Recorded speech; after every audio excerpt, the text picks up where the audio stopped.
Hello and welcome back to our second part of our Bao Loc series. Today we will be exploring the Bao Loc City area. First we will start by visiting my relative and having a meal there, and then next we will be exploring different restaurants and coffee shops in the area, as well as checking out the different types of coffee farms that is widely grown in the area. First of all, I want to start by giving my props to Bao Loc City. This city has seen a lot of growth in recent years. In the past, people have often described Bao Loc City as a farm town, just some unknown stop on the way to a major resort city of Dalat. But in recent years, Bao Loc has made its own gains in terms of developing its own tourism. There's a lot more restaurants, a lot more hotels, and just the night scene here is becoming livelier and livelier as more people flock to the area to live in and around Bao Loc City. Not only the food options and the restaurants here are been getting better and better every year, I've seen more hotels getting built by the day. Before I stopped by, there used to be one or two notable hotels with, quality that I'm not unsure of, but recently I've seen a lot of new modern hotels getting built with quality that I would definitely stay at if I ever give it a chance. There's a little walkway along this fence that kind of takes you down to the water's edge, so we'll go ahead and walk down this way and check out the scene that's below. Looks like the neighbor's house has quite a beautiful yard here. A nice little coffee yard that grows coffee, and then they have their houses just kind of built right on top of it. What a nice view. That's an envy right there. I always wanted a house like that. I live right in nature, have a little garden next to this lake. That's my most logical thinking, is that if you have this nice waterfront here, might as well build a hotel. So if you ever live in the area, maybe check back in a few years and you'll have a nice hotel with a nice view here, right on the edge of the city center too, so you don't have to make it too far out to experience Bao Loc City. Okay, and here's the neighbor's house. They have some coffee plants. You can see some coffee beans and stuff already just in there. So whenever they harvest it, they will dry it right here, process it, and bag it up and ship it down the mountain to Ho Chi Minh City. After a long and exhaustive climb back to the top, I found a new friend sitting in my chair. Somebody's quite comfy, huh? Somebody liked us. He must be from around this neighborhood or from at this coffee shop. But he's really liking us. He wants to be part of our team. All right, we just left the coffee shop and heading to my aunt's house now. And you can see one of those back roads. They're growing tea and different vegetables right here. Some green garden. And then in the small little rows, you can see it go up and down a hill. And more coffee plants in the backdrop, as well as more little greenhouses with vegetables on both sides of the road. Still a lot of land here for farming. And then here's another coffee field just around the corner from my aunt's house, around the corner from the coffee shop. So we definitely make good use of filming on our trip here to visit my aunt. Every time I come back to Vietnam, I always tend to spend a little bit of time to come to each relative's house and visit each one. It's just a gesture, a good gesture of goodwill and for family connection. It's always a good thing in Vietnamese tradition to stop by your relative's house to say hi and bring a little gift here and there, just to connect, to keep in touch, no matter how far we live and how many years have gone by.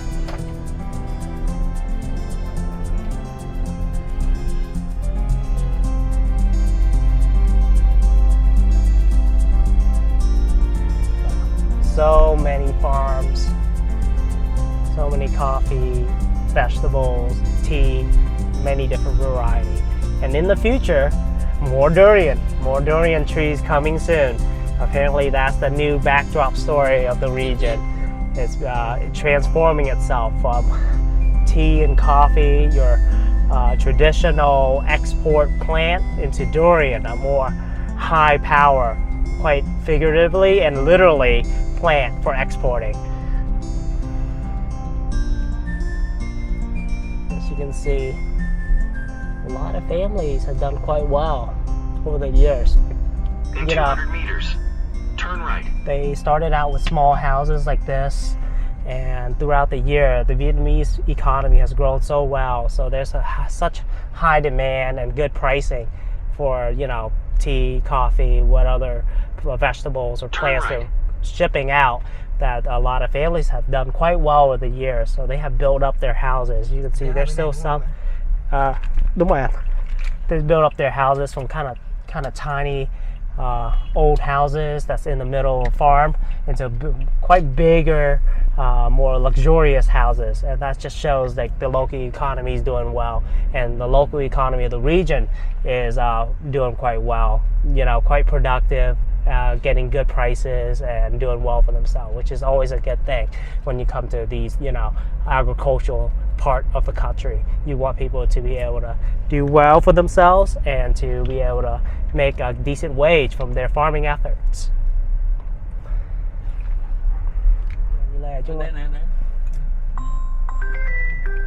Okay, here we are. So we'll turn around, park up front, and wave hi. My aunt, she doesn't farm. She's in the trucking business. Well, what her family does is they have 2 trucks, and all the farms here will contact her whenever they have some goods that needs to be shipped down the mountain to Ho Chi Minh City or to the Mekong region, and then she will transport it down there and drop off, and then pick up supplies or goods there and bring it up here and drop off for the merchants that are here. So she's in the transport business instead of the farming business. So here's her family, and we'll say hi to everyone. Oh. Say hi to everyone, and then we'll stop this video and come inside and say hi to everyone. Hi, say hello. Chào, xin chào. Đúng rồi, mình đợi bên đấy cũng được. Bên đấy bạn này. All right. She says she has lunch ready for us, so we will head in, say hi to everyone, and then to have a little bit of lunch. Okay, catch up with you guys later. Alright, just a quick view of lunch here. We have some chicken wings and chicken with sweet and sour sauce and some stir-fried vegetables and sweet and sour soup and some locally caught fish. Apparently one of my cousin caught it in a pond here, so maybe we'll have another fishing scene in store for us if this is the kind of fish they can be pulling out of this place. So if time allows, we'll try another fishing scene. Perhaps we'll have better result from our fun squid expedition, but maybe this fishing scene will be more successful. So alright. Next up, we visited a local orphanage. It's called the Shelter Trust, and it's a very welcoming place, helping many children have a safe roof over their head, meals every day, adequate schooling, and then a safe way to connect with new families who are gonna adopt them. If you ever find yourself in Bao Loc City, it's a place well worth visiting and supporting. My cousin is gonna do some grilling for tonight. What a genius way to light up the charcoal. Alright, here we go. So this is what's for dinner tonight. Some shrimp and some beef. And these shrimps are fresh. I saw them alive when they were marinating them. So they were hopping around. Now they're putting them straight on the grill, and then there's some beef that's gonna hang on the side within a minute. But the shrimp, that's in progress. So, all right. So I'm still at my aunt's house, and it's pouring outside, so there's nowhere to go. But we're nice and comfortable in here, all covered up and grilling away. So we will grill away and get prepped up for the dinner for tonight. So there's some new items on the menu, some grilled oysters and some beef wrapped around some enoki mushrooms.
Alright. It was a fantastic meal. The next morning, we woke up early to go to a breakfast place that specializes in dried pho, which is unusual because pho is usually a wet noodle.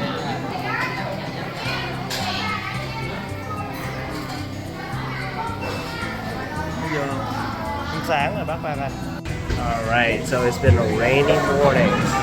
I think all the plantations won't allow us to go in to pick anything, so we'll just start off with some breakfast and just enjoy a nice bowl of pho here in Bao Loc City. So we'll check in and then order it and we'll see how it goes. Okay, so we have a special dish today. Apparently this place specializes in dry pho. Not they have a bowl of regular pho, but this place has a dry pho with the broth on the side and just all the ingredients you typically find in pho, but just the noodles are dry, so you enjoy it as a dry noodle, and then you would just sip some broth on the side here. So we'll dig into it and see how it tastes.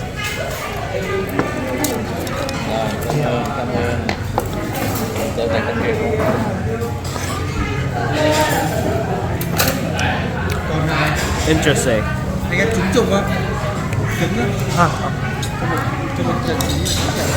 And then it kind of tastes like sweet noodle. It's like sweet tasting pho. Totally different from what you expect out of pho, but it's interesting to try. The coffee shop we are heading to kind of signifies how much Bao Loc has grown. The building that we're about to enter pretty much signifies the investment and the opportunity in terms of Bao Loc's development and how they are catering to new visitors every day. Okay, it looks like this is a restaurant here in the lunch to evening hours, but in the morning it operates as a coffee shop. I kind of get.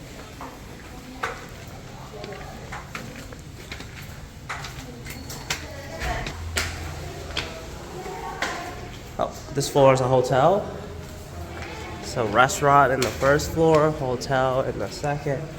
I think one more floor will be there. What a nice mixed-use building here. Have restaurant, hotel, coffee shop. There we are.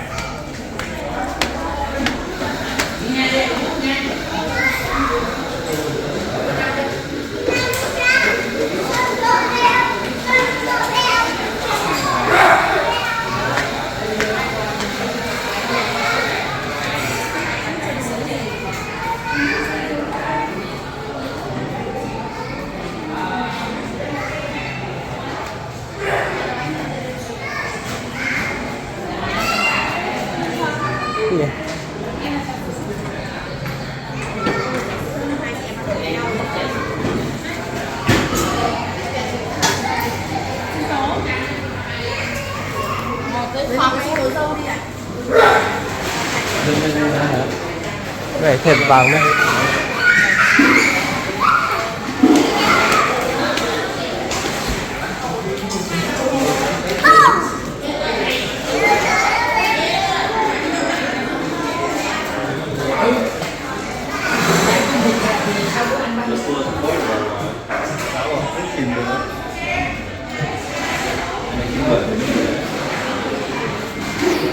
Sữa đá. Có cái gì? 2 ly cà phê phin cà phê đen đi, đen đá, bỏ ít đường cho anh. Khỏi đường hả? Bỏ ít đường. Cà phê đen đá. Okay, one more floor.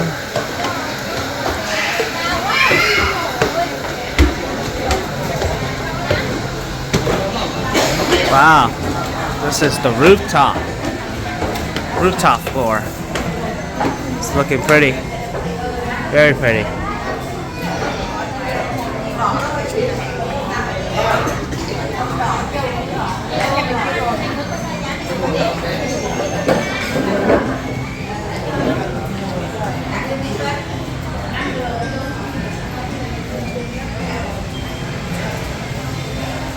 Wow, nice rooftop coffee shop overlooking the city. Very pretty space. Chứ đi chỗ ngồi chưa? Chứ đi chưa bác?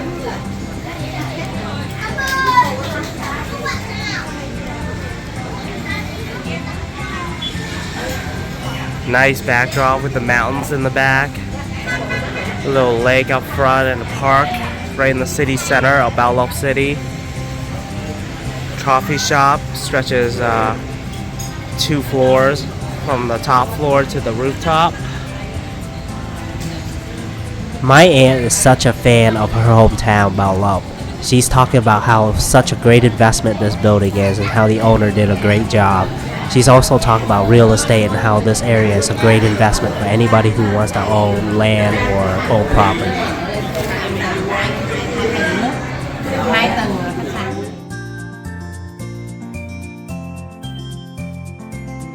That's it for our time in Bao Loc, but last, on our way home, we're gonna stop by a roadside eatery that offers a traditional Vietnamese lunch to travelers. Right, just a quick lunch. Their food finally came out. These are typically very fresh, so when you order it, it's made to order. So the fish was still swimming and the ingredients was still raw, so they made it after you order it. And here's the clay pot rice, very popular in Vietnam. Maintains its degree of heat and hot, so people like to eat their lunch like that, especially when they're out. So, I think we have one. Okay, that wraps up our adventure for today. If you like the kind of content we make, please give us a like or subscribe and watch the next video. Thank you and see you in the next destination.